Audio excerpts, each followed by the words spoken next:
The YouTube algorithm chose this video for you. It determined that there was a high likelihood that you would click on this thumbnail and watch a significant portion of this video. Based on how you interact with this video, the algorithm will then decide to either serve it to more people or to quietly and discreetly smother it. If you continue to watch this video, and if you stay on YouTube directly after watching this video, if you like, subscribe, comment, all of these interactions are positive nudges in my favour to let the algorithm know that this is a quality video worthy of being suggested to others similar to you. We know this because Google told us that these are some of the metrics that the YouTube algorithm takes into account when picking videos to recommend. The goal that the YouTube engineers were aiming for is to track your perceived satisfaction with each video and to recommend to you videos that will, quote, maximize long-term viewer engagement and satisfaction. The YouTube algorithm is a machine learning system that, based on an insanely large quantity of data, picks a selection of videos from the billions on the site to recommend to you every time you load a new page. But, as a complicated machine learning system, we can't ever really know exactly how it works. Tom Scott actually made a great video explaining why we can't here, if you want to go check it out.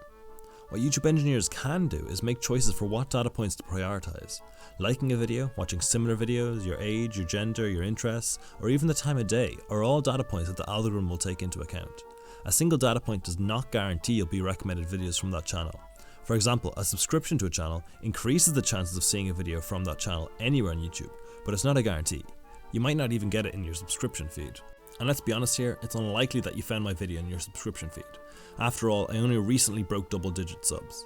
That doesn't instantly stack the odds against me though, because that's not where the majority of the watch time comes from. According to YouTube's chief product officer, over 70% of watch time comes from the recommended section. So if this video has an eye-catching thumbnail and an interesting title, I might stand a chance of getting some of those juicy views. Your juicy views. However, in 2016, half of all videos uploaded to YouTube got less than 100 views, and based on current trends for my channel, it doesn't look like I'll be beating that number anytime soon. Back before 2012, YouTube said that they prioritized views as the key data point for the algorithm to try increase, so videos that rapidly increased view count were being recommended to people left, right and centre. Unfortunately, this led to a splurge of clickbait videos that would use misleading thumbnails and titles to get people to click on them. People would only watch a few seconds before clicking away. But that's all it took for the view count to go up by 1, and so the algorithm would recommend that video to others. This led to a competitive arms race to make the most clickbaity thumbnails. YouTubers would plaster their thumbnails with cleavage in an attempt to increase their view count. This practice is still around today, but it has changed slightly. The modern equivalent is bright colours and an overexpressive face looking at the camera, like this, or even these. These YouTubers are using your natural ability to recognize faces and using it to grab your attention, hoping that you'll then click on their video. In 2012, YouTube decided to change the main metric away from views and to focus on watch time instead. Not the watch time of a single video, but instead, if watching that video had led the user to stay on YouTube as a whole for longer.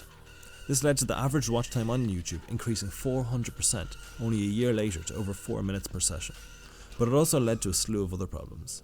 YouTubers will try to create their videos as long as possible to get people to watch for longer. It's the reason compilation videos got more traction on the site than the original videos that the compilations were made out of. It also disincentivized the uploading of shorter videos. But in the end, YouTube has to focus on a couple key metrics that it thinks are good for the platform, and when they do, there'll be YouTubers who will try to game the system as much as they can. When YouTube gave creators the ability to have a mid-roll ad once their video reached the 10-minute mark, every creator had to make a decision. They had to pick between making their videos short and sweet, or they could make it worse by dragging it past the 10-minute mark, but also make more money. It wasn't just a financial incentive either. One of the metrics YouTube optimizes for is the ad revenue, so if 2 videos are equally relevant in the other metrics that the algorithm looks for, it'll show the one that makes both YouTube and the creator the most money. That means that if your video is under 10 minutes long, it would get less views as well as less money per view. The YouTube algorithm still has lots of problems, but it's not just YouTube. TikTok, Twitter, Facebook, Instagram, they all have their own algorithms that all have their own problems. But that's content that can go in another video, so I'll stop this one here. As for me, I'm just going to focus on making quality content that hopefully people enjoy. CAULIEMAC, Collie Mac.